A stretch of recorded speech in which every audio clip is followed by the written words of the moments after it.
हमारे इंडिया में कार सस्ती हो जाएगी, स्पेशली लग्जरी कार्स। क्या ये होने वाला है? भ्रमित है। आप 100 करोड़ की बात करो ना, हम क्यों 1-2 करोड़, और छोटी बात करनी नहीं है, बड़ी बात करते हैं ना। आप सोच रहे हो कि चांदी यहाँ से डबल होएगी, ट्रिपल होएगी, 4 लाख जाएगी, अरे छोड़ दो इसको। ऑडियंस जानना चाहेगी दीपक वाडवा कौन सी इंडस्ट्री पे बेट करना है? मैं इंडिया पे बेट करूंगा। यूएस चाहता है क्रूड पे कब्जा, चाइना चाहता है मेटल पे कब्जा। इसलिए चाइना जो है रोज का अनगिनत क्वांटिटी में खरीद रहे सोना और चांदी खरीद रहा है, और जब वो खरीद रहा है वो जिस रेट पे मिल रहा है उस रेट पे खरीद रहा है। जीरोधा की ऐप पे लिखा हुआ है कि ऑप्शंस ट्रेडिंग में 95% of people lose money. Yes. How can we be the 5%? ऐसे समीकरण बन रहे हैं कि ये जो पावर की लड़ाई है, ये जो वर्चस्व की लड़ाई है, ये आगे भी इतनी जल्दी शांत नहीं होनी। नहीं, ऑफ कोर्स हम अगर ये एनालिसिस ही कर अगर ये सकते हैं। नहीं होने वाली, हम्म, तो इसका मतलब गोल्ड और सिल्वर में बड़े कहीं ना कहीं तेजी रहने वाली है। मैं कहता हूँ आप पंडित मत बनिए, आप ट्रेडर हो, ट्रेडर बनो। और मैं दुनिया के किसी भी पंडित को चैलेंज कर देता हूँ, कौन सा ऐसा पंडित था जिसने ये कह दिया था कि 8 नवंबर को मोदी जी आएंगे और ये हमारे जो पैसे घर रखे मिट्टी हो जाएंगे। देखिए खुशी जी, आप भी एक महिला हैं और मैं देख पा रहा हूँ कि आपने कुछ अंगूठियाँ भी पहनी हुई हैं, गले में चेन भी पहनी है। तो in India women is very fancy about wearing gold. आज चाइना चाहता है कि जितने भी रेयर अर्थ मेटल हैं उस पर उसका कब्जा। जैसे यूएस चाहता है कि मेरा कब्जा क्रूड पे हो। आप देखिए यूएस ने पिछले 20-25 साल में जहाँ जहाँ इन्वेजन किया है वो सब क्रूड के लिए किया है। बजट में एक बहुत बड़ा हाईलाइट था कि ट्रेडिंग पे टैक्स बढ़ा दिया गया। उसके बारे में आपका क्या कहना है? कॉपर में इन्वेस्ट कर दो, यूरेनियम में इन्वेस्ट कर दो। हाँ, मैं कहता हूँ ये सब मिथ्या है। आप कॉपर में इन्वेस्ट कर ही नहीं सकते। आज मोदी जी का मन किया 1 लाख करोड़ छाप लिए, फिर मन किया 50 लाख करोड़ छाप लिए। तो किसी भी कंट्री को कोई लिमिटेशन नहीं रहेगी पैसा छापने में, तो फिर गरीब कौन रहेगा? तो ये पैरिटी खत्म हो जाएगी गरीब और अमीरी वाली। जो चीज़ 1000 से गिर के आ गई 50 रुपए पे, और मैं सोच रहा हूँ ये 50 वाली दोबारा 1000 चली जाएगी, तो मैं मूर्ख हूँ। 3 ऐसे सिंपल रूल्स बताइए जो 2026 में हमारे ट्रेडर्स फॉलो कर सके। सरकार को मैं रिक्वेस्ट करूंगा, अपील करूंगा कि बजट तो जो है वो है, एक आगे लॉ लेके आए जैसे चाइना लेके आया था, वन चाइल्ड पॉलिसी। अब हमें बहुत सख्त जरूरत है। आपको सुविधाएं चाहिए यूएस जैसी, so are we paying taxes like US? Are we being honest country like US? तो क्या सिर्फ मोदी जी ने ठेका लिया है देश को सुधारने का? सऊदी अरेबिया ने अपनी स्टॉक मार्केट ओपन करी है फॉरेन इन्वेस्टर्स के लिए, तो क्या इंडियन इन्वेस्टर्स इन्वेस्ट कर सकते हैं और क्या रिस्क है इसके?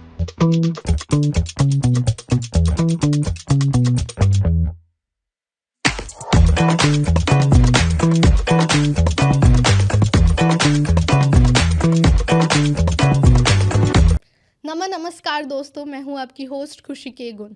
स्टॉक मार्केट की दुनिया बहुत ही कंफ्यूजिंग लग रही है ना, समझ नहीं आ रहा हो क्या रहा है।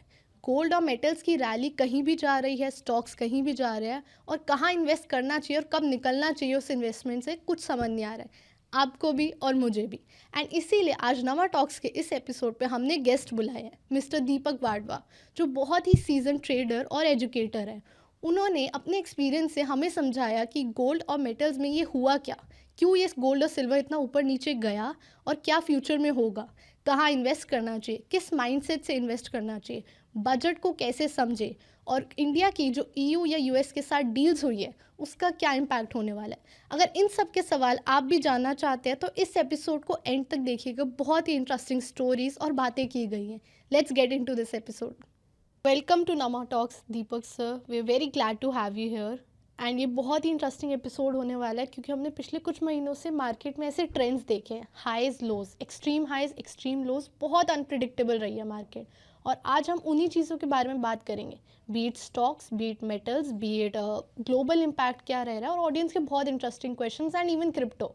But first question to you sir is कि ये जो गोल्ड का और सिल्वर का हमने रैली देखा, जैसे ट्रेंड्स देखे, how would you explain to a 12-year-old कि ये गोल्ड और सिल्वर की जर्नी जो ऊपर नीचे की रही है, इसका रीज़न क्या है? थैंक यू खुशी मुझे बुलाने के लिए।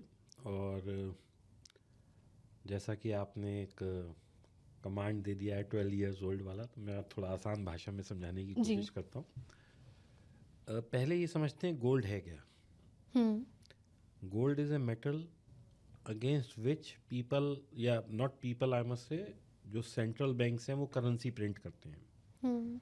अब आज आप देखती हैं कि हमारे पास एक 500 का नोट है, या 1000 का नहीं, मतलब 500 का नोट है, या 200 का नोट है, 100 का नोट है, तो उस पर लिखा है कि मैं धारक को 500 रुपये देने का वादा करता हूँ। तो वो कैसे वादा हो रहा है? Is it just a piece of paper और it is backed up with something? Okay. अगर मैं आपसे कहूँ कि आप उतने नोट प्रिंट कर सकते हो जितने का आपके पास गोल्ड है, hmm. So at least that paper will have some value backed up with it. Okay. अगर मैं आपसे कहूँ कि आप जितने मर्जी नोट प्रिंट कर लो, तो फिर तो ये दुनिया में गरीब कोई बचेगा ही नहीं। करेक्ट। भाई आज मोदी जी का मन किया 1 लाख करोड़ छाप लिए, फिर मन किया 50 लाख करोड़ छाप लिए, तो किसी भी कंट्री को कोई लिमिटेशन नहीं रहेगी पैसा छापने में, तो फिर गरीब कौन रहेगा? हम्म। तो ये पैरिटी ख़त्म हो जाएगी गरीब और अमीरी वाली। तो gold is a instrument which is backed up, which is a backup for the currency. ठीक है। अब क्या होता है कि जब भी किसी दो कंट्रीज़ के बीच में पावर को लेके, वर्चस्व को लेके, या किसी भी तरीके से कोई भी कॉन्फ्लिक्ट ऑफ इंटरेस्ट आ जाता है, हम्म। तो वो कंट्री अपने डॉलर्स या जो करेंसी होती है उसे बेचकर गोल्ड खरीदने लगती है। ठीक है। अभी सारी दुनिया को पता है कि यूएस और चाइना के बीच में एक द्वंद्व चल रहा है। यूएस कहना चाहता है कि मैं ज़्यादा पावरफुल हूँ, और चाइना कहना चाहता है कि मैं ज़्यादा पावरफुल हूँ। अब इन दोनों में वो चल रही है लड़ाई, ईगो क्लैश चल रहा ईगो है। क्लैश चल रहा है। ये ईगो क्लैश क्यों चल रहा है, इसके पीछे भी मैं थोड़ा सा आपको बताता हूँ। अभी हम सब लोगों ने देखा, आज से 2.5-3 साल पहले कुछ रशिया और यूक्रेन की लड़ाई हुई थी। तो जिस दिन ये लड़ाई हुई थी, because Ukraine being a member of NATO, तो उन्होंने, यूएस ने ये कहा कि रशिया का कुछ पैसा वहाँ पे बॉन्ड के फॉर्म में पड़ा हुआ था। कुछ 420 मिलियन या बिलियन था, मुझे एग्जैक्ट नहीं पता, लेकिन 420 मुझे पता है। तो उतने बिलियन डॉलर ही नहीं, मिलियन बिलियन डॉलर होंगे शायद, या मिलियन डॉलर होंगे, मुझे एग्जैक्ट नहीं पता, बट 420 मिलियन ही ठीक है। मान लेते हैं। तो 420 मिलियन डॉलर्स जो है रशिया ने बॉन्ड ले रखे थे यूएस के। तो उन्होंने कहा भैया ये फोरफिट हो गए, अब आपको पैसा नहीं देंगे हम, क्योंकि आपने हमारी मेंबर कंट्री जो नेटो का मेंबर था, यूक्रेन, उस पर हमला कर दिया, तो हम सब एक साथ हैं भाई। तो अब क्या हुआ कि ये देखा देखी में अब रशिया का वो पैसा मर गया यूएस में जो लगा हुआ था। अब आज चाइना की स्थिति को समझते हैं, तो चाइना का 80% आज जो बिजनेस है that is from exports. Hmm. China is exporting everything. आप अपने घर में देखिए, हर चीज मेड इन चाइना हर है। चीज़, मतलब almost 80% things are made in China, including correct. Your mobile which is iPhone, right. तो अब चाइना के पास बे इंतहा बेहिसाब डॉलर पड़ा है। हम्म। अब किसी दिन ट्रम्प साहब ने खड़े होकर ये कह दिया, अनाउंसमेंट कर दी कि आज रात को 8 बजे से डॉलर हमारा ज़ीरो हो गया, तो चाइना तो घर बैठे बैठे बर्बाद हो जाएगा। करेक्ट। तो what he is doing, he is having ample amount of dollars. अब वो उस डॉलर का क्या करे, तो he is converting his dollars to metal in form of gold. Hmm. तो गोल्ड तो इसलिए बढ़ रहा है, इसलिए बड़ा है। ठीक है। अब बहुत सारे आप यूट्यूब पे देखती होंगी, इंस्टा पे देखती होंगी, लोग आजकल भिन्न भिन्न प्रांतीय की रील बना रहे हैं कि कॉपर में इन्वेस्ट कर दो, यूरेनियम में इन्वेस्ट कर दो। हाँ। मैं कहता हूँ ये सब मिथ्या है। आप कॉपर में इन्वेस्ट कर ही नहीं सकते। क्यों? क्यों? आप मेटल खरीद के ले आओ कॉपर का। आप अपने घर में, कॉपर में बीच में चली थी, बहुत बोतल आती थी कि ये बोतल में इससे पानी पानी पियो। पियो। आप 15 दिन उसे यूज़ मत करो, वो हरी हरी होने लग जाती है, हाँ। ठीक है। अगर आप उसे 2-5 साल यूज़ ना करो, तो अगर 1 किलो की बॉटल है तो वो 900 ग्राम रह जाएगी, क्योंकि कॉपर जो है वो लीच होता है, वो हरा हरा सा आ जाता है, नमक जैसा कुछ उसके ऊपर। और जब आप उसे साफ़ करते हो तो पता लगा 10-20 ग्राम 50 ग्राम आपका मेटल निकल जाता है। इरोशन, इसे मेटल इरोजन बोलते हैं, ठीक है। अब आपने मान लो 1 टन कॉपर खरीद लिया, जैसे आजकल बड़ी सुंदर सुंदर 1-1 किलो की ब्रिक्स आ गई हैं, तो क्या वो इरोजन नहीं होगा? उसका इरोजन होगा। आप उसे कहीं भी स्टोरेज में रख दीजिए, थोड़े दिन में पहले वो काली सी पड़ जाएगी, फिर उस पर जैसे ही मॉइस्चर के कंटेंट में आएगी वो हरी हरी हो जाएगी। तो आप उसे स्टोर नहीं कर सकते, ठीक है। क्योंकि वो 10 5 20 साल में ख़त्म होने लग जाएगी। लेकिन जो चांदी है उसको आप स्टोर कर सकते हो। हम्म। चांदी काली हो जाए, पीली हो जाए, हरी हो जाए, कैसी हो जाए, इरोजन नहीं होगा। कोई इरोजन नहीं है। एंड जब आप उसे बेचने जाएंगे तो मेटल की वैल्यू 100% मिलेगी, जो भी होगी।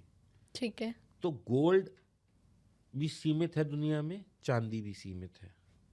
गोल्ड फिर एम्पल ऑफ क्वांटिटी में, लेकिन चांदी की मात्रा सीमित है, क्योंकि चांदी की माइनिंग नहीं होती। जैसे अच्छा। सोने की खनिज होती है, हाँ। ऐसे चांदी की खनिज नहीं होती। Silver is a by product of mining of zinc, lead और कुछ एक दो मेटल और हैं। अगर 100 किलो वो निकलते हैं तो उसका जो साथ में लगाया जैसे होता है ना, जैसे हम खेत में सरसों काटते हैं तो बीच में 2 5 10 ग्राम घास आ जाती है, तो ये इसका बाई प्रोडक्ट है। और आज उस घास की वैल्यू देखो। उस घास की ही ज़्यादा वैल्यू है, क्योंकि लेड और जिंक तो 300 400 हम्म। रुपए किलो की चीज़ है। तो ये जो सिल्वर है, इसकी डिमांड बहुत ज़्यादा एकदम से बढ़ गई, because again China is buying. अब वो चाइना क्यों बाय कर रहा है? क्योंकि जिंक सिल्वर जो है, that is a super conductive material. हम्म।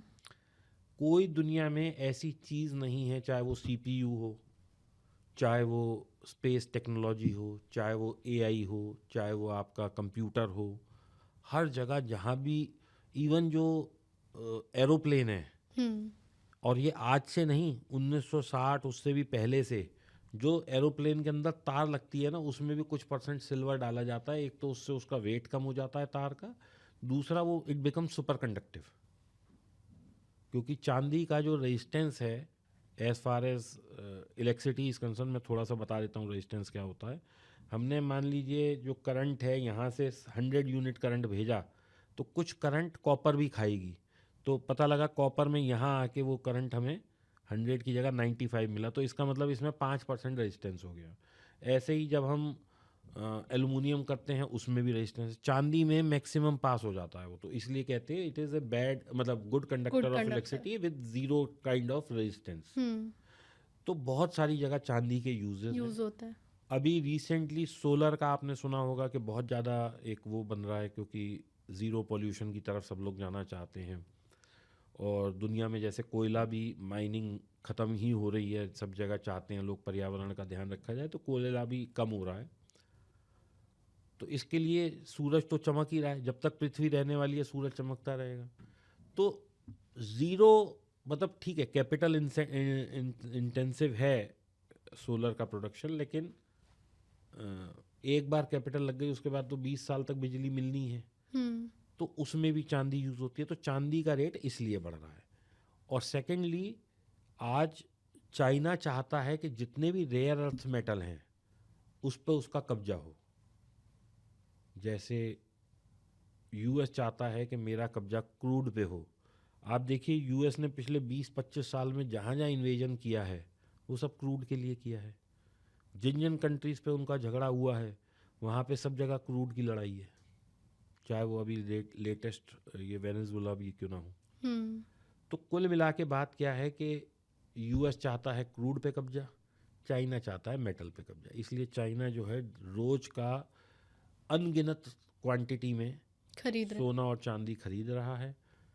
और जब वो खरीद रहा है, तो वो जिस रेट पे मिल रहा है उस रेट पे खरीद रहा है।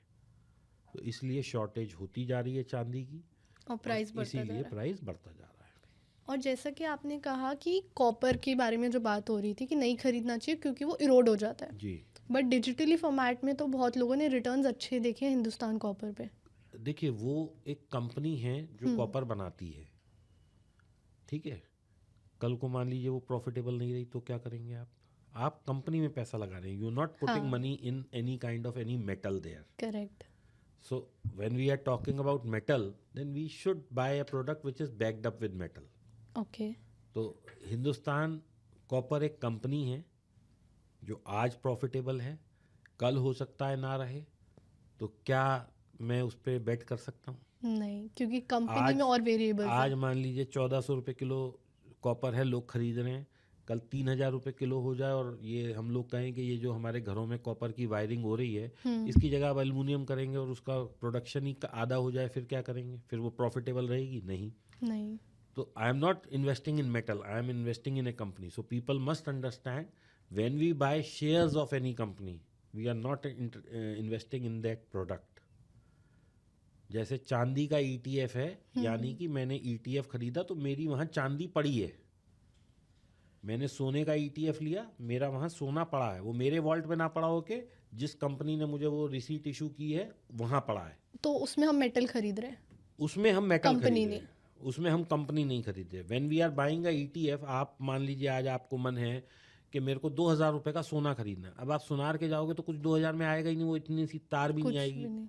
But when you buy ETF for 2000 rupees, वो कंपनी फिजिकली वहाँ पे मेटल खरीदती है।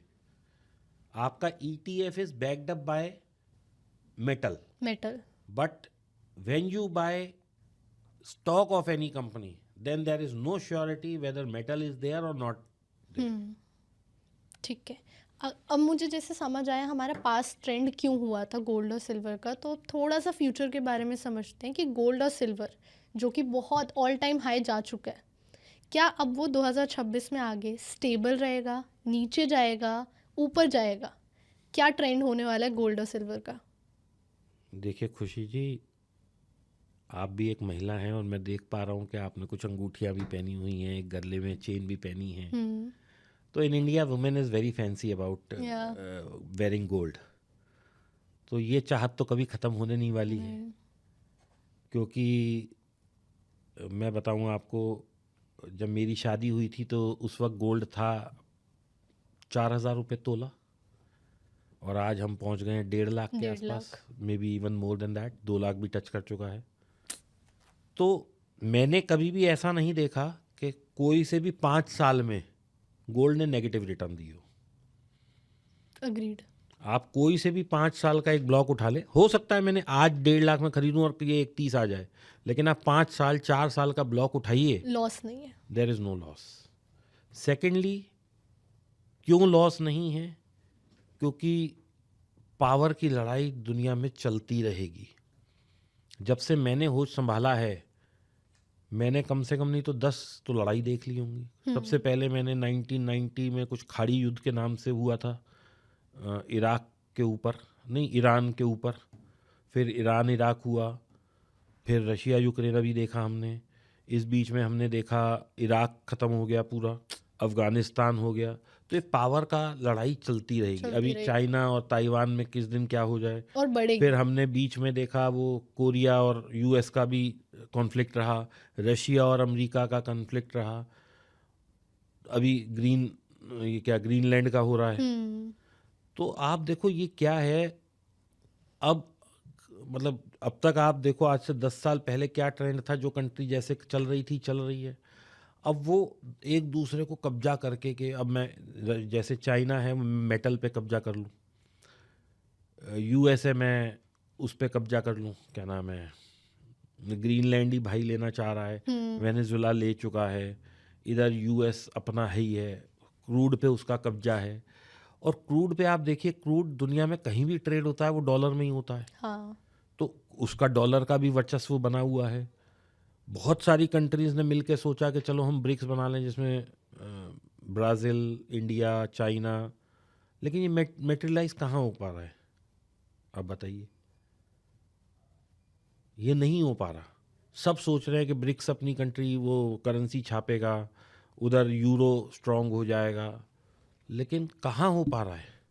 जहाँ थोड़ी सी वो होती है, यूएस उस पर कब्जा कर लेता है, उस पर सैंक्शंस लगा देता है, उस पर कहीं ना कहीं दिक्कत आ जाती है। अग्रीड। सो अभी तक तो देखिए यूएस ही सुपर पावर है, कल चाइना हो जाए मुझे नहीं पता, परसों रशिया हो जाए मुझे नहीं पता, इंडिया हो जाए मुझे नहीं पता, लेकिन हमें ये पता है कि as of today US dollar is getting powerful. आज की जो स्थिति है उसमें वही वाली बात, yes it is a king. कल क्या होगा हमें नहीं पता, लेकिन इन सब पावर की लड़ाई में, ईगो की लड़ाई में, वर्चस्व की लड़ाई में, गोल्ड और सिल्वर बढ़ता रहेगा और बढ़ता रहा है। तो हम यही प्रेडिक्ट कर सकते हैं कि 2026 में गोल्ड और सिल्वर ऊपर ही जाने वाला है। नहीं, मैं ये कोई ऐसी प्रेडिक्शन नहीं कर सकता। मैं माफ़ी चाहूँगा खुशी जी, मैं पंडित नहीं हूँ और मैं कोई प्रेडिक्शन भी नहीं करता। ऐसे समीकरण बन रहे हैं कि ये जो पावर की लड़ाई है, ये जो वर्चस्व की लड़ाई है, ये आगे भी इतनी जल्दी शांत नहीं होने वाली। नहीं, ऑफ कोर्स हम अगर एनालिसिस ही कर अगर ये सकते हैं। नहीं होने वाली हम्म, तो इसका मतलब गोल्ड और सिल्वर में बढ़ेगा। कहीं ना कहीं तेजी रहने वाली है। लेकिन आज मैं बोल दूं तेजी रहने वाली है और लोग इन्वेस्ट कर दें और उनका नुकसान हो जाए, तो मैं इसलिए कुछ नहीं बोलूँगा। मैं ऐसा कोई स्टेटमेंट कभी देता भी नहीं। मेरा मानना ये है कि हो सकता है यहीं पे ही चांदी स्टेबल रह जाए। और ऑलरेडी लोगों ने, जिन्होंने आज से 6 महीने पहले ली थी, दिवाली वाले दिन कुल 1.5 लाख रुपए रेट था, उसके बाद चांदी 4 लाख पहुंच गई और आज 4 लाख से गिर के 2.5 आ गई। तो 1.5 से तो 2.5 ऑलरेडी हम 1 लाख रुपए ऊपर बैठे ही हैं ना।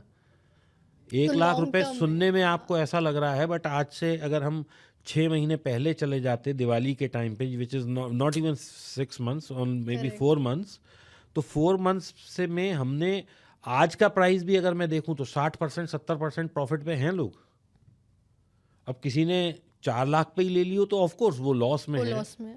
लेकिन मुझे नहीं समझ में आता लोग इतना 4 लाख पे कैसे ले सकते हैं भाई। जब 1.5 लाख थी तब तुम्हें अच्छी नहीं लग रही थी, 4 लाख पे अच्छी लग रही है, तो ये समझ से परे है। तो हमारा एनालिसिस से ही हम देख सकते हैं कि जैसे जैसे ग्लोबल टेंशन्स हैं उस हिसाब से मेटल्स के रेट ऊपर जाते हुए हम देख मैं सकते हैं। सिंपल एक चीज़ कहता हूँ कि लोग जो ये एजम्पशन करते हैं, जो प्रिडिक्शन करते हैं, इसीलिए वो लॉसेस में रहते हैं। मुझे नहीं पता कल क्या होगा। इससे बेटर है कि मैं गोल्ड का, सिल्वर का, चाहे आप बिटकॉइन आपने कहा उसका, या निफ्टी का, या किसी का भी, मैं एक चार्ट लगा लूँ। चार्ट लगाना बहुत आसान है। मैं एडिटर साहब से रिक्वेस्ट करूँगा यहाँ लगा दे। आप डेली टाइम फ्रेम लगा दीजिए चार्ट और 20 EMA लगा दीजिए। बहुत सिंपल है। जब तक ये इस लाइन के ऊपर है आप बाय में बैठिए, जब ये नीचे आ जाएगी आप सेल कर दीजिए। बहुत सिंपल है, अपना दिमाग लगाना ही नहीं है। जब मुझे मार्केट बता के जाता है कि मैं अब नीचे जा रहा हूँ, मुझे बता के जाता है कि मैं ऊपर जा रहा हूँ, तो मैं अपना दिमाग लगा के लॉस क्यों ले लूँ? Why I am not going with the flow? Trend is friend, ये तो हमने हमेशा ही सुना है ना। तो why we are not following it? इसीलिए तो 93% लोग लॉस में है। मैं आपसे ये ज़रूर आज के एपिसोड में समझूंगी कि एक स्टॉक को कैसे रीड करे, एक चार्ट को कैसे रीड करे, और एक कंपनी के स्टॉक के लिए ऐसी क्या चीज़ें देखे, कब एग्जिट या एंट्री पॉइंट करे। बट उससे ये पहले जो चार्ट है डेली टाइम फ्रेम का चार्ट, आपको डेली टाइम फ्रेम कोई सा भी आप चार्ट लगा लीजिए, चाहे वो सोने का हो, चांदी का हो, निफ्टी का हो, बैंक निफ्टी का हो, स्टॉक का हो, और भी कुछ भी, ऑयल का हो, नेचुरल गैस का हो, daily time frame 20 EMA, that is the best indicator. अगर वो ऊपर है उसके प्राइस लाइन के तो हमें बाय करना है। लाइन से नीचे आ गया, हमें चाहे हमने बिल्कुल टॉप पे लिया हो तो भी हमें वहाँ स्टॉप लॉस लेना ही लेना है। फिर जब ऊपर जाएगा तब दोबारा ले लेंगे। But I am not the one who will catch the falling knife. 4 lakh वाली चांदी गिरते गिरते 2 लाख आ, मतलब 2.5 लाख आ गई, हो सकता है 2 चली जाती। अब मैं मूर्ख आदमी अगर 4 लाख पे भी ले लूँ, 3.5 पे भी ले लूँ, 3 पे भी ले लूँ, फिर मैं सोचूं 2.5, अरे इससे ज़्यादा क्या गिरेगी, तो वो तो 2 भी गिर जाएगी। और वो 1.5 से शुरू हुई थी, वो तो 1.5 के भी नीचे जा सकती है। तो हम किसको कहेंगे कि भाई ये तुम क्यों गिर गए? तो बेटर है जब तक वो लाइन के नीचे, आई एम लीविंग इट। जब लाइन के ऊपर जाएगी तब दोबारा बाय कर लेंगे। तो माइंडसेट बहुत प्रैक्टिकल होना चाहिए, you have to be, because it's your money. Not emotional. तो जो लोग इमोशनल ट्रेडिंग करते हैं वो तो लॉस लेते ही हैं ना। जाते हैं। मेरे को सर बताइए मतलब अ फ्यू स्टेप्स, आप मुझे एक बार थोड़ा सा समझाइए कि क्या स्टेप है कि एक स्टॉक को रीड कैसे करें। आप फंडामेंटल नहीं रीड कर सकते, because for that you need to have a mindset of a CA कि इसका प्रॉफिट कितना है, इसका प्रोजेक्शन क्या है, ये कैसे और ये करेगा, हमें नहीं समझ आता। हमें नहीं समझ में आएगा। ठीक है, तो हमें इस लाइन पे जाना ही नहीं है। दूसरा, आज मान लीजिए सब उसके फंडामेंटल अच्छे हैं, जो उसका प्रमोटर था वो बेईमान हो जाए, आज कॉर्पोरेट गवर्नेंस का इशू आ जाए, तो मेरे को तो फंडामेंटल सब सही दिख रहे हैं, बट अंदर कुछ और अंदर कुछ और हो रहा है। ऐसा क्या हमने देखा नहीं? मैं आपको एग्जांपल देता हूँ, Yes Bank, there was a corporate governance issue. DHFL corporate governance issue. Gensol corporate governance issue. एक ही दिन में हजार रुपए टूट गए, जेंसॉल एक ही दिन में ख़त्म हो गया स्टॉक। तो हमें दिमाग लगाना ही नहीं है, हमें डेली टाइम फ्रेम पे 20 EMA लगा देनी है। जब तक ये स्टॉक उसके ऊपर है, आई एम विद हिम। जैसे ये नीचे बंद हो गया एक भी दिन, मुझे लॉस लेना ही लेना है। फिर ऊपर आएगा ना, मैं क्या करूँगा भाई, मेरा ज़्यादा से ज़्यादा क्या होगा, बीच के 10 20 50 रुपए मिस हो जाएंगे, वापस से ले लूँगा। लेकिन मैं लॉस में क्यों बैठा रहा हूँ? जो चीज़ 1000 से गिर के आ गई 50 रुपए पे, और मैं सोच रहा हूँ ये 50 वाली दोबारा 1000 चली जाएगी, तो मैं मूर्ख हूँ। So I need not have to follow my own instinct, क्योंकि वो गलत ही होने वाली है। क्योंकि you know we as human being, हमें लगता है कि यार इससे पहले कमाया था, ये हमारे लिए शुभ है। बहुत सारे लोग भ्रांतियां बना लेते हैं कि यार मैंने तो इससे बहुत कमाया था, मेरे लिए अच्छा है, ये धोखा नहीं देगा, मतलब an number of excuses they give to themselves. लेकिन वो सब लॉसेस में कन्वर्ट हो जाते हैं। तो इससे बेटर है, don't marry your stock, simply be practical.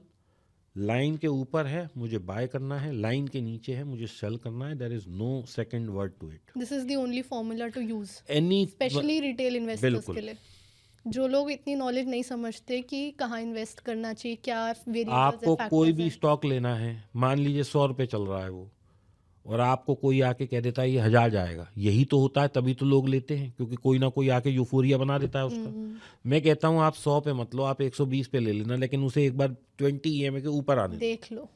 जिसने 1000 जाना है तो 20 छोड़ दूंगा मैं, क्या फर्क पड़ता है।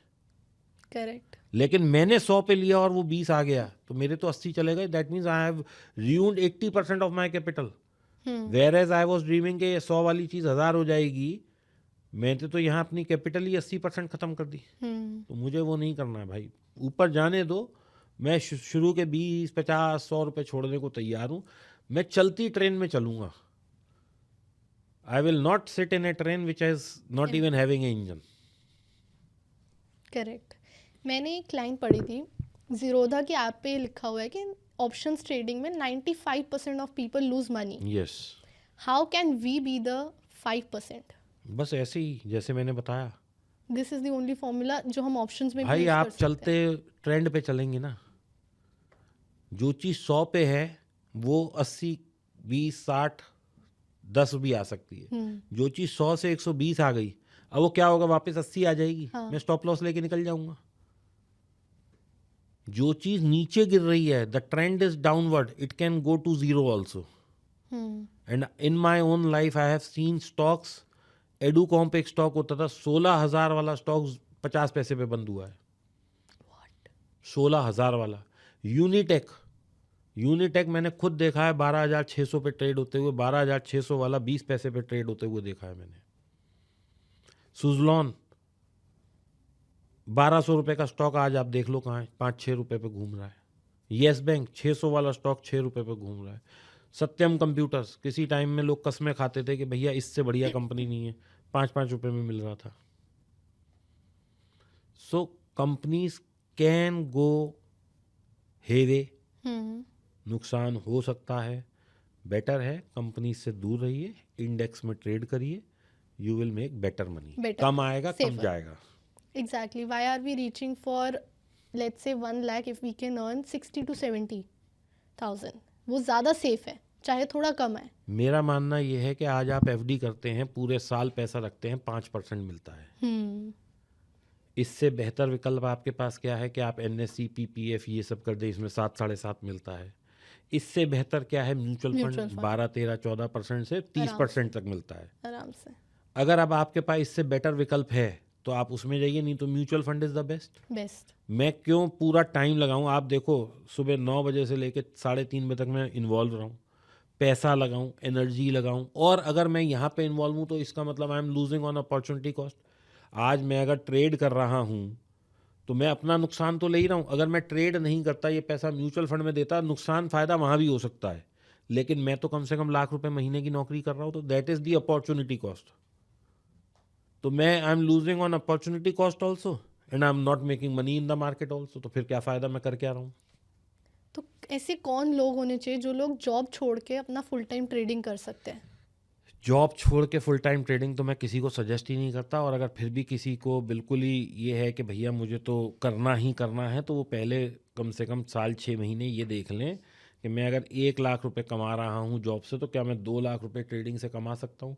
If they are not earning double of it, they should not leave it. क्योंकि आज जो आदमी 1 लाख रुपए पे काम कर रहा है, साल भर बाद 1 20 1 25 पे पहुंच जाएगा, और 1 साल बाद 1.5 पौने 2 पे पहुंच सकता पहुंच है। सकते हैं। तो अब आप 2 साल अगर फेलियर रहे, तो पता लगा वहाँ से जॉब भी गई, यहाँ पे पैसा भी नहीं बना, और डिप्रेशन आ गया अलग, तो फिर आपकी सेवाएं लेनी पड़ेंगी उन्हें एज ए साइकेट्रिस्ट, तो वो एक और अलग काम हो जाएगा। प्लस साथ साथ जो लॉस हम इन चीज़ों से करते हैं ना, वो ज़्यादा हर्ट होता है क्योंकि इसकी रिस्पॉन्सिबिलिटी हम अपने हाथों में ले लेते हैं। सी, when you lose money in trading, you don't just lose money, you lose your mental peace, you definitely. lose you, it is a toll on your mental health, बहुत। it is a toll on your health। मैंने कई लोगों को heart attack आते हुए देखा है, मैंने कई लोगों को बीमार होते हुए देखा मार्केट में है, पैसा लूज करके। मार्केट में पैसा लूज, कई लोग सुसाइड कर लेते हैं। There are an number of news in the मतलब आर्टिकल्स इन द न्यूज़ कि मार्केट जिस दिन क्रैश होता है लोग सुसाइड कर लेते हैं, क्योंकि बहुत बड़ी पोजीशन होती है, they are not able to pay, तो they are left with no choice then to suicide. Exactly. And that's unfortunate. Sir, हम ट्रेडर्स की बात ही कर रहे हैं, तो आप 3 ऐसे सिंपल रूल्स बताइए जो 2026 में हमारे ट्रेडर्स फॉलो कर सकें। सबसे पहले तो go slow. Hmm. You don't have to put all your money in one go, ठीक है। You have to split it and then invest slowly. अब जब हम इन्वेस्टमेंट कहते हैं तो investment is a long term process, और अगर हम ट्रेडिंग कहते हैं तो ट्रेडिंग इज़ लाइक स्कैल्पिंग, मतलब आज लिया कल बेचा, आज लिया कल बेचा। तो ये साल बहुत हाई वॉलेटिलिटी का होने वाला है, क्योंकि अभी तक भी मिस्टर ट्रम्प जो है रोज़ आके आज 500% टैरिफ लगाऊंगा, आज 200 लगाऊंगा, आज 100 लगाऊंगा, आज ये लगाऊंगा। सेकेंडली, फेड का चेयरमैन भी चेंज होने वाला है, तो there are certain big major changes to be coming in times to come. तो मेरा कहना ये है, पहला रूल, मुझे अगर 1 लाख रुपया लगाना है तो मेरे को स्टैगर्ड वे में लगाना चाहिए, यानी कि 10-10 हज़ार रुपये 10 बार में। तो we have to invest in staggered way. Secondly, we have to be deaf and blind. Hmm. जो मैं सोच रहा हूँ मुझे उस पूरे सेटअप पे काम करना है। अगर स्टॉप लॉस आ रहा है तो स्टॉप लॉस लेना है, मुझे सुनना नहीं है, जो मेरा प्लान ऑफ एक्शन जो है। मेरा प्लान ऑफ एक्शन है। क्योंकि आज मैं सोचता हूँ कि मुझे चांदी बाय करनी है, पता लगता है टीवी कह रहा है कि भाई बहुत मंदी आने वाली है, पता लगा मैं बाय करते करते सेल में बैठ गया और वहीं से ऊपर चला गया, बिकॉज नो वन नोज कल क्या होने वाला है। So you are the best for your plans, don't listen to any one, don't see what others are doing. आप अपना एक प्लान बनाइए कि मुझे 100 रुपये में घुसना है, 95 पे निकलना है, 120 पे निकलना है, यानी कि 100 रुपये पे मैं घुसूंगा, 95 पे मैं स्टॉप लॉस लूंगा और 120 पे मैं प्रॉफिट बुक प्रॉफिट करूंगा। Book. So you stick to your plans, don't listen to what your neighbours are doing, what your fellow traders are doing, for what others are doing, क्योंकि they also fall in that category of 93%। और ये वो भी गलती हम सब profitable, करते हैं। वो भी प्रॉफिटेबल नहीं है। तो जब वो ही प्रॉफिटेबल नहीं है तो आप उससे सलाह कैसे ले सकते हो? सही बात है। तो इससे बेटर है कि यू जज your self, you be your best companion and trade. Third, जैसे कि मैंने बताया, have a plan, follow a setup. अगर आपका चार्ट बोल रहा है कि मुझे बाय करना है सिर्फ, तो ही करना है, क्योंकि चार्ट तो सब कुछ दिखा ही रहा है ना। चार्ट आपको ये भी दिखा रहा है कि कंपनी में कुछ प्रॉब्लम तो नहीं है, चार्ट आपको ये भी बता रहा है जियो पॉलिटिकल सिचुएशन क्या चल रही है, चार्ट आपको ये भी दिखा रहा है DIA FIA बाय कर रहे हैं या वो सेल कर रहे हैं। मतलब chart is a representation of everything.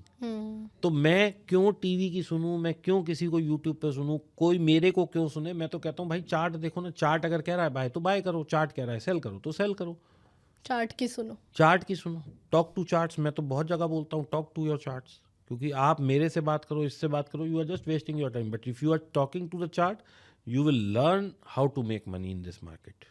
ठीक है। आई थिंक वो बहुत ही इंटरेस्टिंग रूल्स बताए आपने, जो हम कहीं ना कहीं भूल जाते हैं जब भी हम ट्रेडिंग करते हैं। अभी जैसे हम सुन लेंगे, बट जब हम वहाँ बैठते हैं और कई बार हम लोगों की सुन के अफेक्ट होते हैं तो हम यही रूल्स भूल जाते हैं। तो ये याद रखना बहुत ज़रूरी है। देखिए खुशी क्या है, मैं यहाँ पे ना लोगों को बहुत बड़ा क्रिटिसाइज करता हूँ कि आप सब्जी लेने जाते हो या फल लेने जाते हो, पूरे हफ्ते का आप फल लाओगे ना, मुश्किल से 2,000 रुपये का आएगा, नॉट इवन 3,000 मैक्सिमम 4,000। उसमें तो हम बार्गेन करके 400 रुपये बचाने की कोशिश कर लेते हैं कि किसी तरह से 400 रुपये बच जाएं।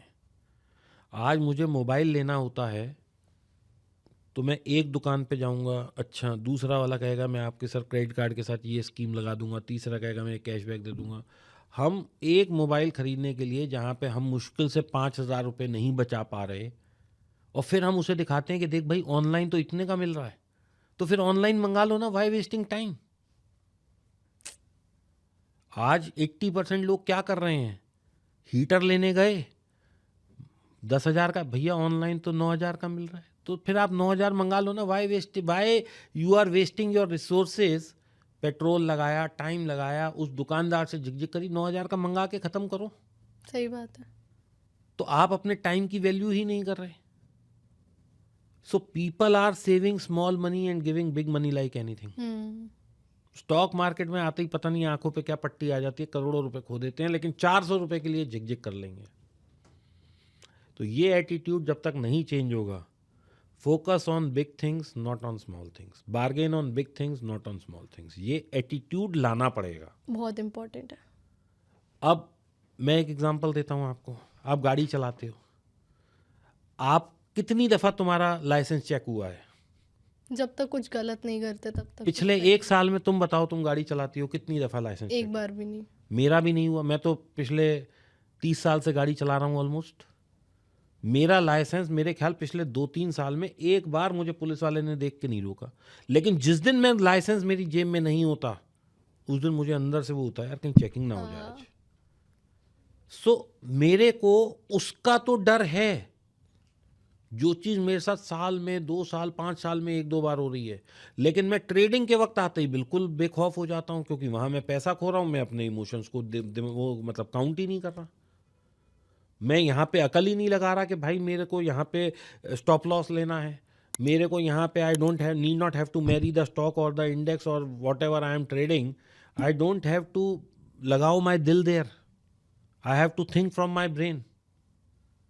सो one need to understand that we have to be very cautious when we play in this market. और लोग यहाँ पे ही आते ही सबसे बेखौफ हो जाते हैं। 400 रुपये उनको बहुत वैल्यू दिखती है उसमें। सब्जी लेने जाएंगे, मोबाइल लेने जाएंगे, कपड़े लेने जाएंगे, ज्वेलरी लेने जाएंगे, हर जगह बार्गेन कर रहे हैं, लेकिन मार्केट में आके कोई बार्गेन ही नहीं कर रहा, खुला उड़ा रहे। खुला उड़ा रहे हैं, क्योंकि उनको एक ना प्लेइंग फील्ड मिल रही है। आई थिंक ट्रेडर्स की साइकोलॉजी ऐसी हो रही है, खेल लग रहा है, गैम्बलिंग है उनके लिए कि मैं यहाँ पैसा लगाऊं तो लेट्स सी ये कहाँ तक जा सकता है। और वो गैम्बलिंग माइंडसेट जो हम इवन हमारी लैंग्वेज में साइकोलॉजी में भी एक डिसऑर्डर में आ जाता है एक लेवल पे आने के बाद, क्योंकि एडिक्शन हो जाता है उस माइंडसेट के साथ। जब आप पैसों के साथ खेलते हो, एक एड्रीनलिन रश है। देखो मैं आपको पहले तो यहाँ पे आपको भी करेक्ट करूँगा और मैं सबको करेक्ट करूँगा, you are not playing here. Mindset की बात वही, ठीक है, you have to take it as a very serious business. Exactly. This is, you are investing in a company. If it goes up, you gain money. If it goes down, you lose money. ठीक है, ये चीज़ समझनी पड़ेगी। Secondly, मैं लोगों से ये कहता हूँ भाई तुमने कितना पैसा खो दिया, तो लोग कहते हैं मैंने करोड़ों खो दिया। और मैं उनसे सिर्फ एक बात कहता हूँ कि रोज़ अपना डिसीजन वेव करा तुमने, आज खरीदा कल बेचा, आज खरीदा कल बेचा, आज खरीदा कल बेचा, इसी में लॉस हो गया ना।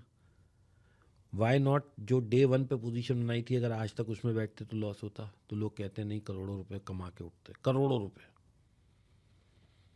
तो जो पहला प्लान था वही सही तो था। आप बार बार अपने डिसीजन को चेंज मत करो। और ये डिसीजन क्यों चेंज हो रहा है, क्योंकि आपको एक्सटर्नल फैक्टर्स इफेक्ट कर रहे हैं। किसी ने कहा चांदी ऊपर जाएगी, या टीवी पे सुन लिया, आपने चांदी खरीद ली, और जब आपने खरीद ली वो नीचे आ गई थोड़ी सी, तो फिर ऐसा यूफोरिया बन गया मार्केट में, अब तो ये क्रैश ही हो जाएगी, आपने डर के मारे बेच दी।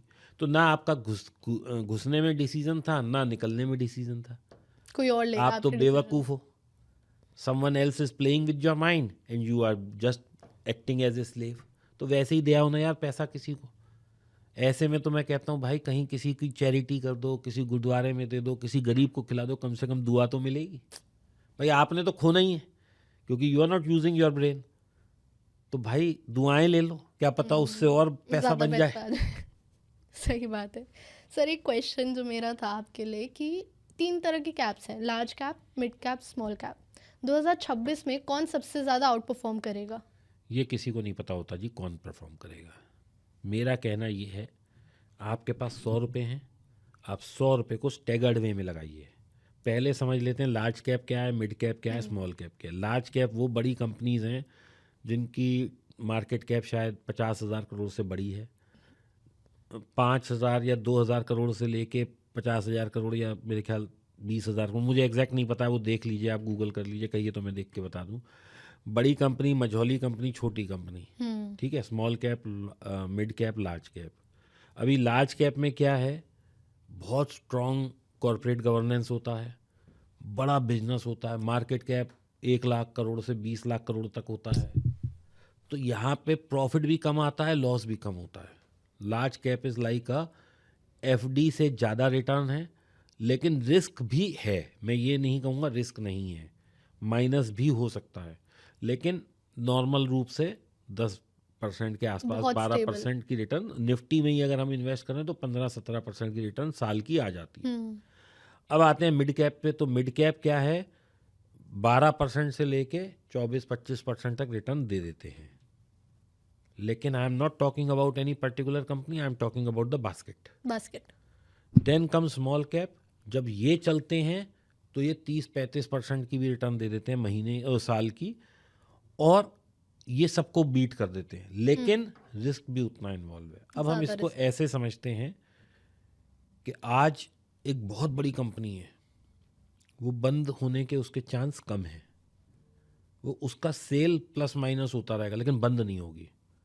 मिड कैप जो है वो आने वाले 10 साल में हो सकता है लार्ज कैप बन जाए, और जो स्मॉल कैप है वो is like a Lala company, ये चल भी सकती है, ये बंद भी हो सकती है।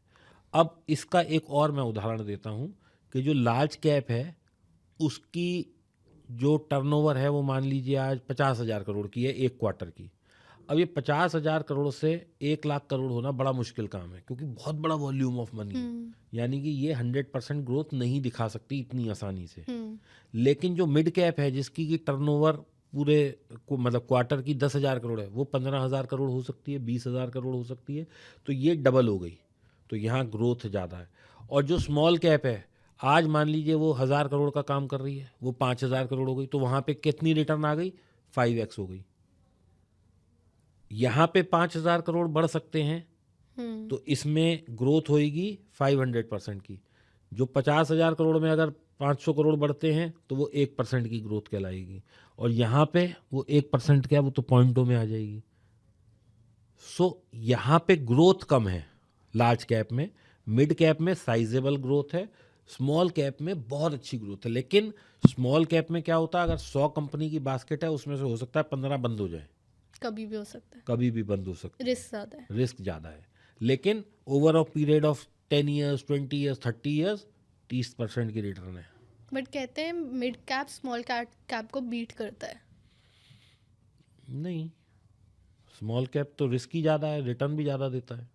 कहा जाता है, मैंने मतलब पढ़ा गया है नहीं कि नहीं, मिड आप कैप बीट कर सकता है स्मॉल कैप को। Let's talk on data. तो डेटा में ऐसा नहीं है, किसी साल हो सकता है कि स्मॉल कैप ज़्यादा अच्छा चल जाए, मिड कैप ना चले, but over a period of long term आप देखेंगे तो small cap has beaten everyone.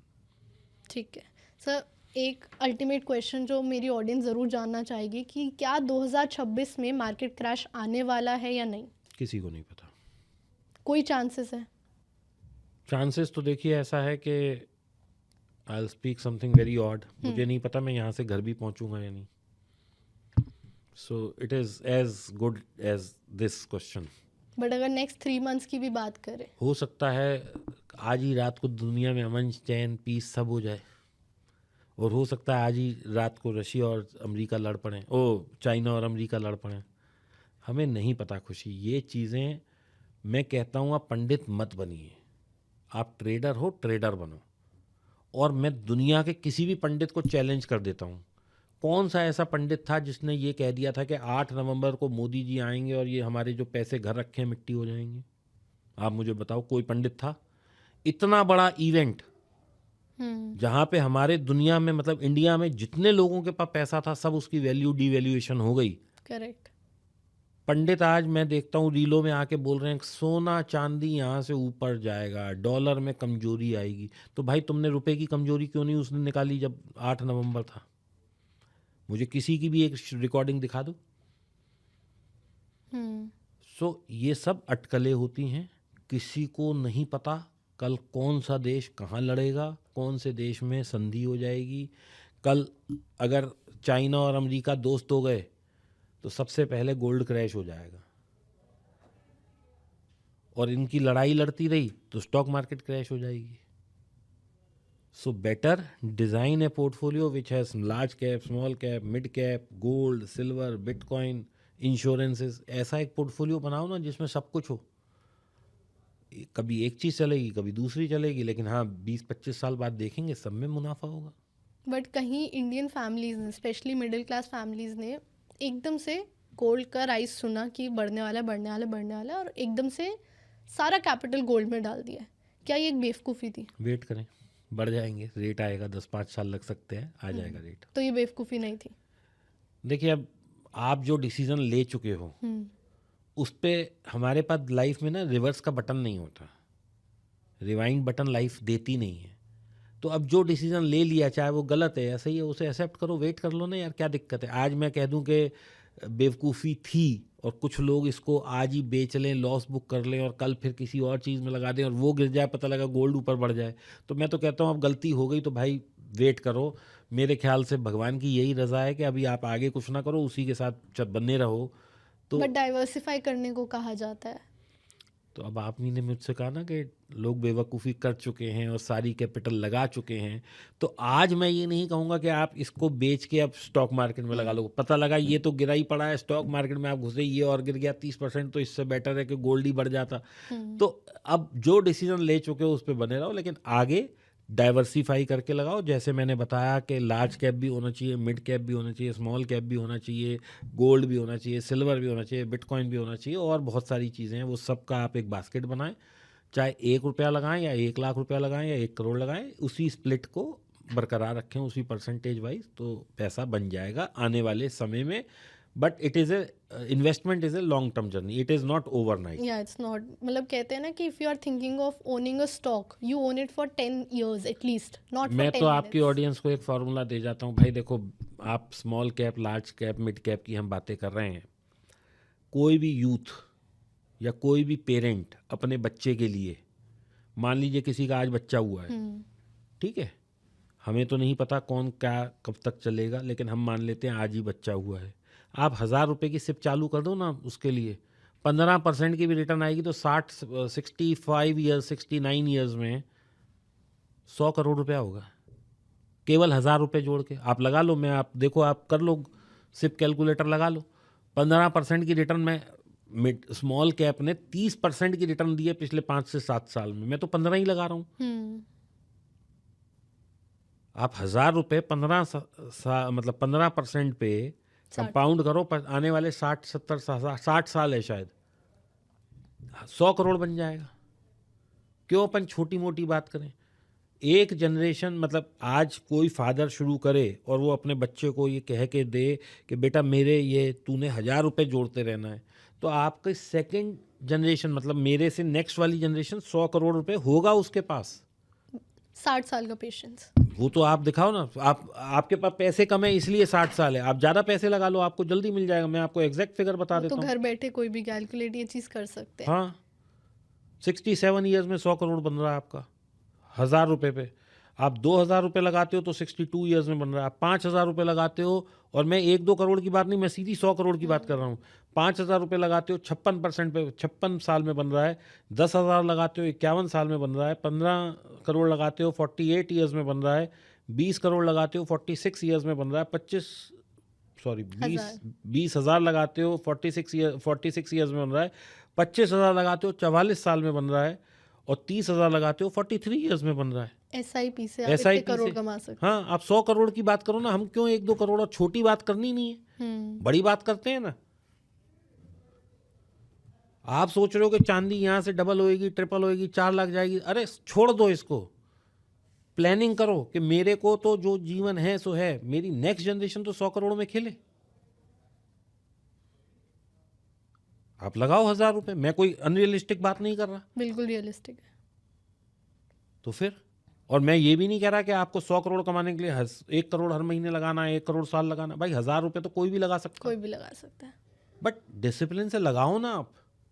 और उसे निकालो मत। बस वो तो बट नेचुरल है, हाँ। जब 62 ईयर्स या कई लोग 50 ये ईयर। करते हाँ, हैं।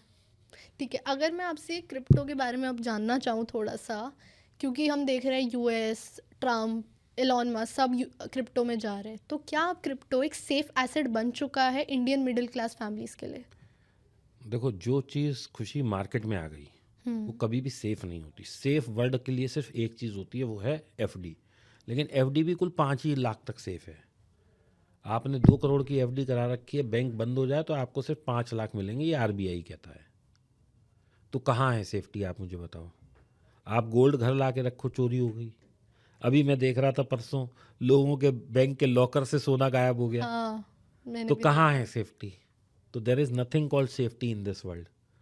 सेफ सिर्फ वो है कि आप अभी, आपके पास पैसा रखा है घर में 1 करोड़, मोदी जी आके फिर कहते हैं भैया 500 का नोट खत्म, क्या रह गई सेफ्टी? तो nothing is safe, you are all betting on things. हम स्टॉक मार्केट में भी बेट कर रहे हैं, हम क्रिप्टो में भी बेट कर रहे हैं, हम सोने चांदी में भी बेट कर रहे हैं। 4 लाख वाली चांदी आ गई ना, 2.5 लाख, तो जिसने 4 लाख पे ली, 3.5 लाख पे ली, 3 लाख पे ली, वो बैठा है ना। तो क्या सेफ है? और अगर मैं वैसे देखूं तो हमने सोने चांदी में पैसा लगाया, कोई गाजर मूली में तो लगाया नहीं है जो हम सोचे कि पेरिशेबल आइटम है, खत्म हो जाएगा। लेकिन चक्कर क्या है कि people are looking forward towards a overnight return, कि आज ली 25,000 चांदी बढ़ी, मेरा आज ही बढ़ना चाहिए। इंस्टेंट पैसा, तो ये जो क्विक रश है ये लोगों को मारेगा। ये तो डुबाता है। आपको स्लोली एंड ग्रेजुअली पैसा डालना है। आप कोई सा भी इंस्ट्रूमेंट ले लो, सारे इंस्ट्रूमेंट बहुत अच्छे हैं। और वो जो एक अंग्रेजों की कहावत है, never put all your eggs in one basket. अब अभी आपने कहा कि बहुत सारे लोगों ने अपना सारा पैसा गोल्ड में डाल दिया, तो भाई गिर गया। आप 20% डालते वो गिर गया, आप और 20 पर डालते वो लो बना रहा था, आप और 20 डालते तो आज जहाँ से गिरने के वहाँ से $8,000 ऊपर भी आ गया ना, निकल जाते। लेकिन लोगों को तो भाई रातों रात करोड़पति बनना है ना। तो ये ऐसे है कि मेरे को 1 करोड़ स्टॉक मार्केट में कमाना है तो मैं क्या करूं? तू 2 करोड़ डाल, 1 करोड़ कमा लेगा, क्योंकि वो 1 करोड़ का ये लॉस हो भी है। जाएगा। वो है ना, एक मीम है ऐसी कुछ। हाँ। हाँ, ठीक है सर। अब अगर जैसे हमने समझ लिया मेटल्स को, हमने समझ लिया स्टॉक्स को, हमने इन्वेस्टमेंट पर्पसेस से भी समझ लिया है, थोड़ा सा अब आते हैं बजट के बारे में समझने पे। बजट में एक बहुत बड़ा हाईलाइट था कि ट्रेडिंग पे टैक्स बढ़ा दिया गया है, उसके बारे में आपका क्या कहना है? देखिए 93% पीपल आर लूजिंग मनी। हम्म। तो सरकार चाहती है कि भाई कम हो जाए कुछ लोग। दे शुड बी, किसी चीज़ को आप अनअफोर्डेबल कर दोगे तो वो शायद लोग उससे दूर हो जाएं। लेकिन ऐसा होता नहीं है, क्योंकि सिगरेट पे भी हर साल गवर्नमेंट ड्यूटी बढ़ाती है, लेकिन लोगों ने सिगरेट पीना बंद नहीं किया। तो सरकार कह रही है भाई तुम तो पैसा खो ही रहे हो, कम से कम देश का ही भला हो जाए। तो इसलिए उन्होंने एसटीटी बढ़ा दिया। लेकिन लॉजिक ये नहीं है, ये मजाक की बात है, लेकिन लॉजिक यही है कि गवर्नमेंट वांट्स, और मैडम ने वो भी दिया है, स्टेटमेंट भी दिया है कि we want that people should stay away from this kind of market because people are losing money in masses. तो ये है। बाकी वो चाहते हैं ट्रेडिंग को डिस्करेज करना, लेकिन लोग हो नहीं रहे हैं। बट होना भी क्यों है? क्योंकि पैसा खो रहे हैं ना भाई। देखिए, कोई भी गवर्नमेंट ये नहीं चाहती कि लोगों का नुकसान हो। गवर्नमेंट इसीलिए रोज़ नए नए लॉज लाती है, रोज़ नए नए मतलब रूल्स को डिवाइस किया जाता है। इसीलिए किया जाता है कि लोगों का जन कल्याण हो। अब वो लोगों को ऐसा लगता है लॉन्ग रन में कि अरे गवर्नमेंट तो हमारा नुकसान चाह रही है। वो नुकसान नहीं चाह रही, वो आपका भलाई चाह रही है। ठीक है, आपने बजट के बारे में वैसे तो पूरा स्टडी किया ही होगा, तो आपका ओवरव्यू क्या है कि आप बजट को इस बार कैसा कहना चाहेंगे? देखिए, मैं बजट को बहुत अच्छा कहना चाहूँगा, लेकिन लोगों की नज़र में ये अच्छा बजट नहीं है। वो इसलिए नहीं है कि लोगों को कुछ इस बार कैंडी नहीं मिली। हम एज इंडियंस बजट का मतलब होता है कि इनकम टैक्स में कितनी छूट है, हाँ, सबसे पहले यही टैक्स देखते हैं। टैक्स कहाँ बचेगा आम आदमी को। तो मेरा इस पे स्टैंड ये है कि आप जब कहीं खड़े होके कोई बोलता है ना तो वो कहता है इंडिया में हमें क्या मिल रहा है, यूएस को देखो, लंदन को देखो, और मैं उन लोगों से कहता हूँ भाई एक बार जाके तो देखो, हम्म। एक बार जाके देखो। यू क्रिटिसाइज योर कंट्री, एक बार वहां जाओ, पता लग जाएगा दुनिया क्या है, आंखें खुल जाएंगी। वहाँ की इतना सपोर्ट नहीं है। आप यहाँ इंडिया में 10,000 रुपये में जीवन यापन कर सकते हो, वहाँ जरा करके देखो। पानी की बोतल भी वहाँ ना $3 की आती है, जो अपने यहाँ 20 रुपये की मिलती है।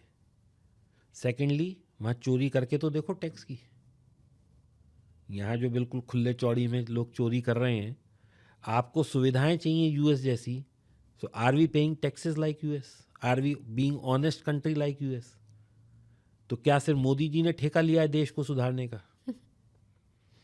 You go to China, you will see सड़क पे जो डस्टबिन रखे हैं ना वो स्टेनलेस स्टील के हैं। अपने यहाँ तो लोहे का वो गटर का ढक्कन होता है, वो रात को चोरी हो जाता है, हाँ, नया ब्रिज बना था, उसकी स्क्रू निकाल स्क्रू के ले निकाल गए के थे। ले गए। तो आप ये बताओ ना, क्या मोदी जी आके सब चीज़ ठीक करेंगे? हमें ही ठीक होना। As a country, as a fellow member of the, as a fellow citizen of the country, मेरी रिस्पॉन्सिबिलिटी कुछ नहीं है। मैं टैक्स देना नहीं चाहता, चोरी मैं हर जगह करना चाहता हूँ, और फैसिलिटीज़ मुझे सारी चाहिए। पॉपुलेशन पे हम कंट्रोल नहीं कर रहे हैं, 140 करोड़ हमारी जनसंख्या हो गई है। तो मोदी जी क्या अपने घर से पैसा लाएंगे देश को चलाने के लिए? भाई आप लोग ही तो दोगे, मैं दूंगा, आप लोग दोगे, सब दोगे। तो we don't want to contribute in the progress of the country. हमें सड़क सबको बहुत अच्छी चाहिए, लेकिन टैक्स नहीं देना चाहते हम। अब आप एक मुझे छोटी सी बात बताओ, आई वॉज शॉक टू सी, अभी यहाँ हापुड़ से आगे मैं जा रहा था तो मैंने देखा वो फाइबर की वो डल रही है, ऑरेंज कलर की पाइप्स, जो फाइबर की पाइप्स होती हैं, वो फाइबर ही बोलते हैं शायद उसे।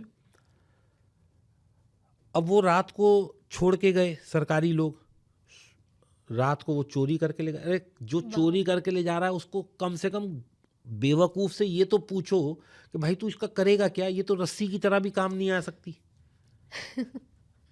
मतलब अननेसेसरली यू, बस लोगों को चोरी करनी है, लोगों को बस जो दिखे वो मेरा है, बस वो ऐसे। मेरा है।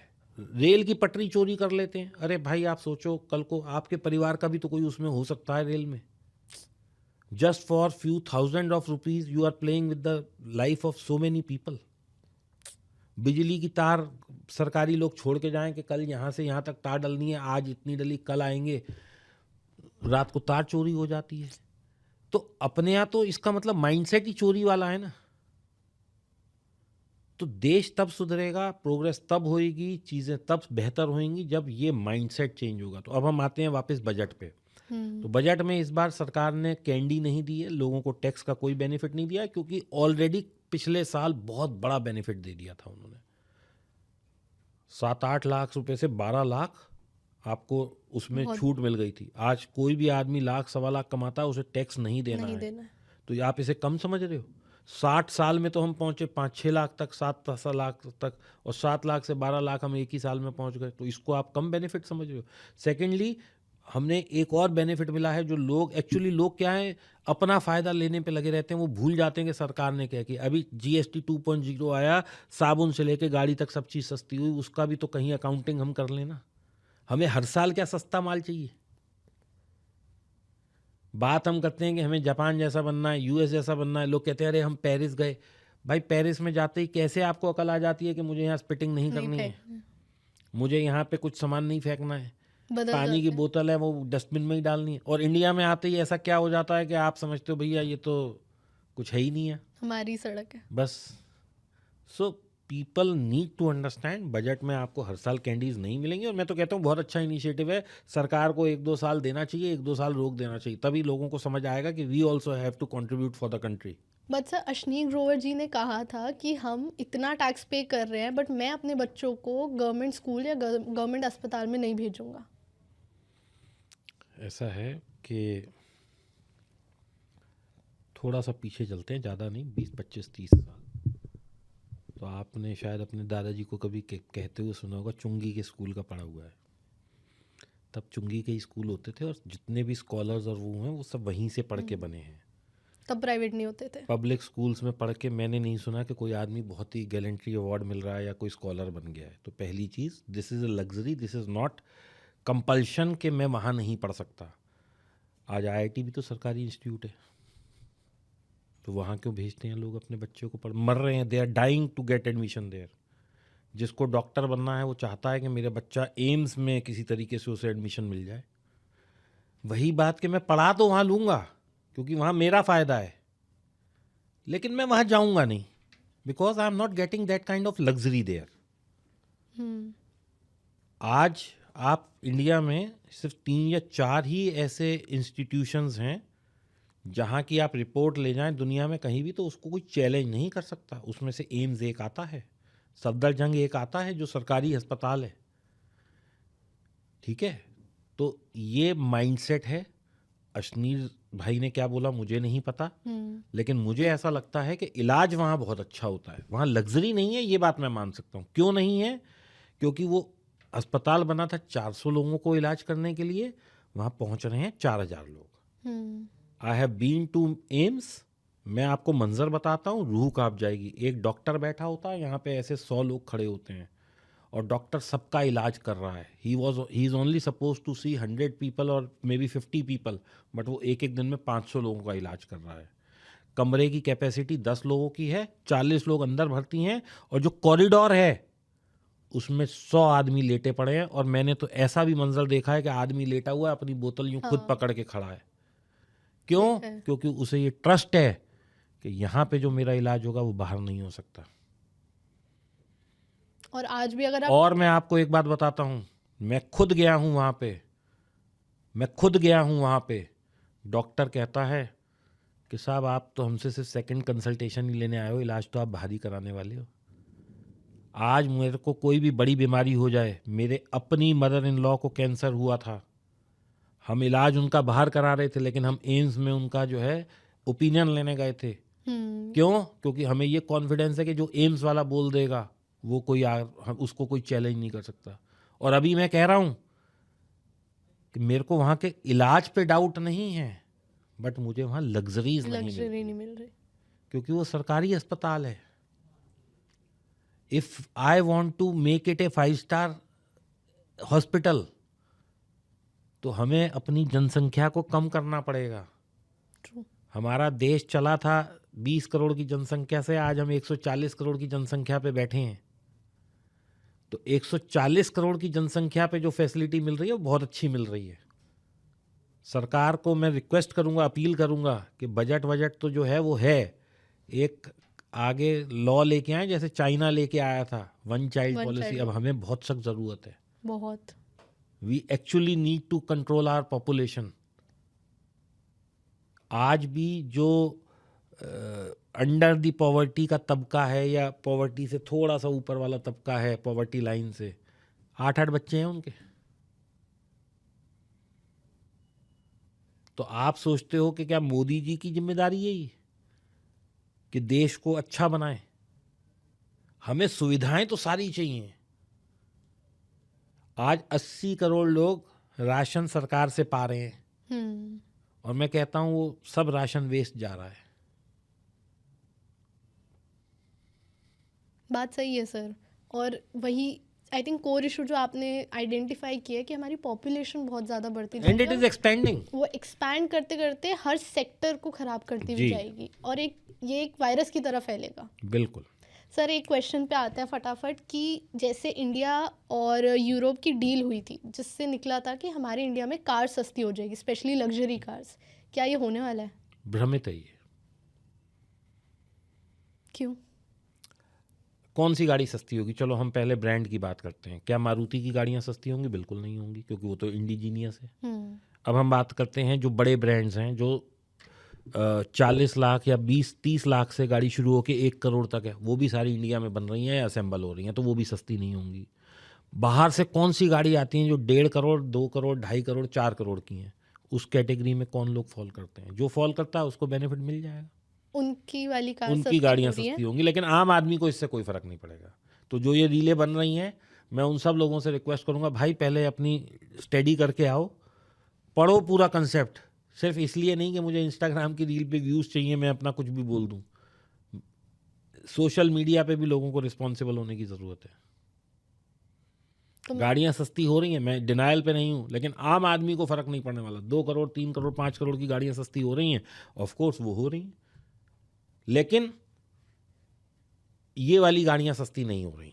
जो एक आम आदमी हाँ, खरीद आम सकता है। आदमी को जो इससे फर्क पड़ेगा वो ये है कि जो वो शराब पी रहा था 5-6 हज़ार की बोतल, वो जरूर सस्ती होने वाली है थोड़ी सी, हाँ, ठीक उस है। पर इम्पैक्ट आएगा, बाकी किसी चीज़ पे नहीं आने वाला।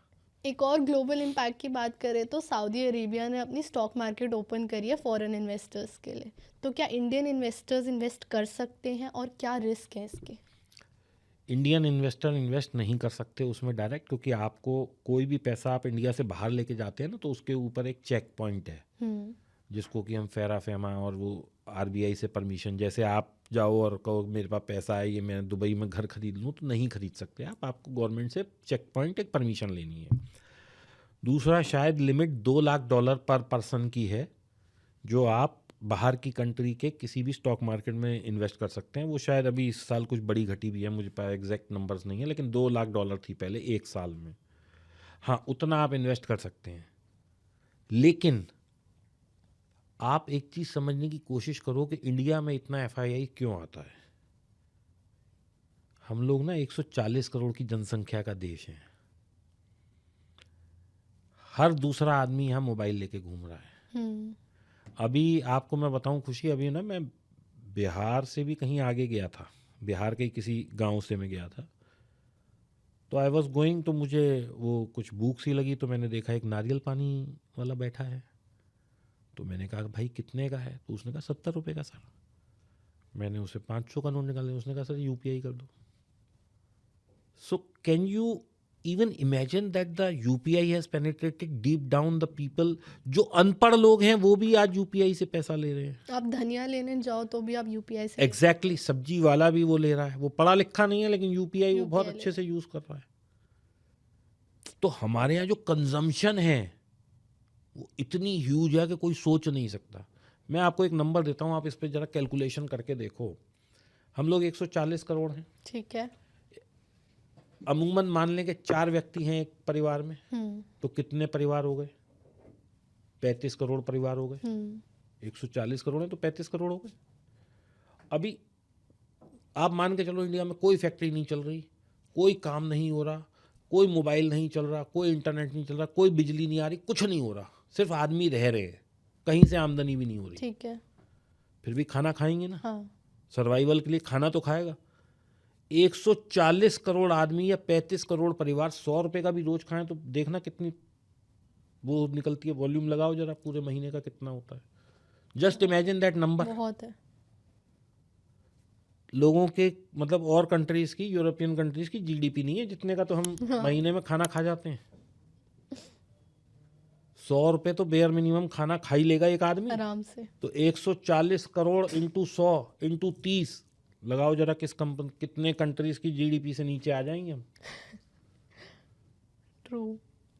सो we are a country of huge consumption. हर कंट्री यहाँ आना चाहती है अपना माल बेचने।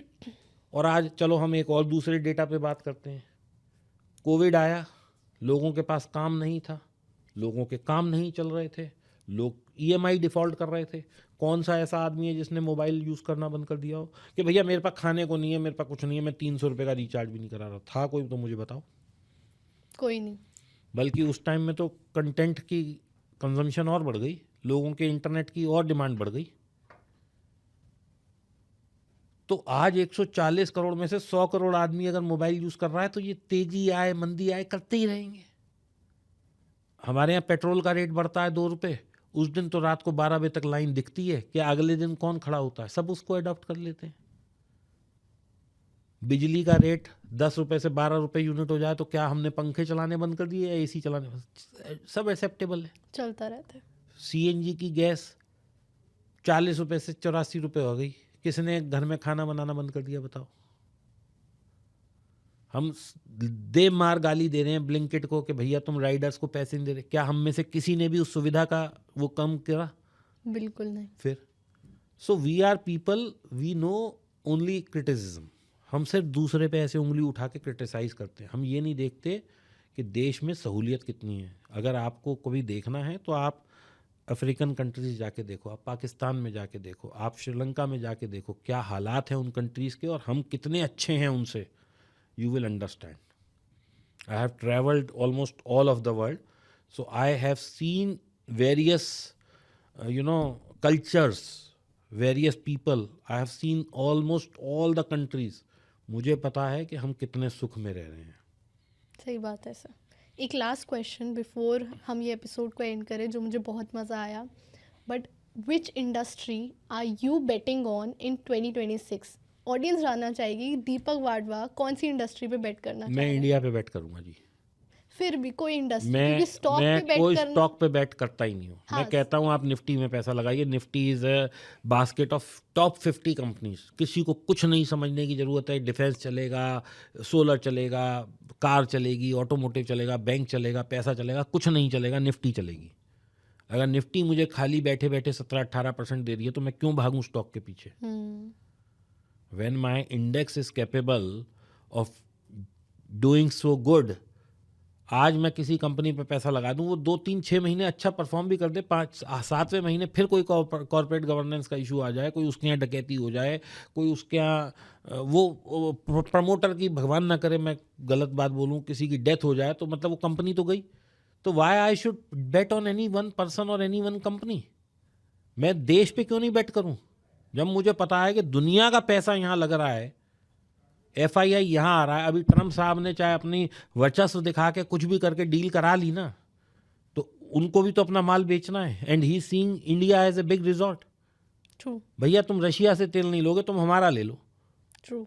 तो तकलीफ है ना उसे कि हम रशिया से ले रहे थे और वो चाहता है कि हम अब उनका लें तेल। तो सिंपल सी बात है, we are a one of the biggest consumer after China for anything. तो इसलिए हमारे अंदर बहुत इमेंस पोटेंशियल है। इंडिया तो अभी ग्रोथ स्टोरी शुरू हुई है। आने वाले 10-20 साल तो इतना बढ़ना है क्योंकि हम डेवलपिंग से डेवलप में आएंगे। लेकिन इसमें कंट्रीब्यूशन केवल मोदी जी हो या कोई सी भी गवर्नमेंट आ जाए उसका नहीं होगा, लोगों को भी एफर्ट करना पड़ेगा। We all of us have to understand that this is our country. We all have to contribute for nation building. बहुत सही बात बोली है sir. I think this was the perfect end to our episode, जिसमें इतना कुछ जानने को मिला। मैं एज अ पर्सन, मैं ऑडियंस को रिप्रेजेंट कर रही हूँ यहाँ पे, तो मुझे अगर इतना कुछ सीखने को मिला है, एक माइंड की क्लैरिटी मिली है, बहुत सारी चीज़ें समझ पाई हूँ मैं from a person, from an expert like you, जो इतने सीजन ट्रेडर है। जैसे हम एपिसोड से पहले बात कर रहे थे, आप 15 साल से ट्रेडिंग कर रहे हैं, तो एक्सपीरियंस बोलता है। And having so much knowledge and experience, वो दिखा। ऑडियंस को पसंद आता है आपकी बातें, और मुझे भी आज बहुत पसंद आई। And thank you so much Nama talks पे आने के लिए, बहुत मज़ा आया। एंड वी रियली होप कि हम दोबारा एक एपिसोड आपके साथ करें, जब आप कहें, कोई नया टॉपिक लेके आए जो ऑडियंस को पसंद हो, उन बातों के बारे में बात करें। तो मैं ऑडियंस को कहूँगी कि कमेंट करिए पार्ट 2 के लिए। अगर आपको ये एपिसोड पसंद आया हो, लाइक शेयर सब्सक्राइब करना मत भूलिएगा। देखते रहिए नमा टॉक्स हर हफ्ते। दिस इज़ योर होस्ट खुशी के गुण। Thank you.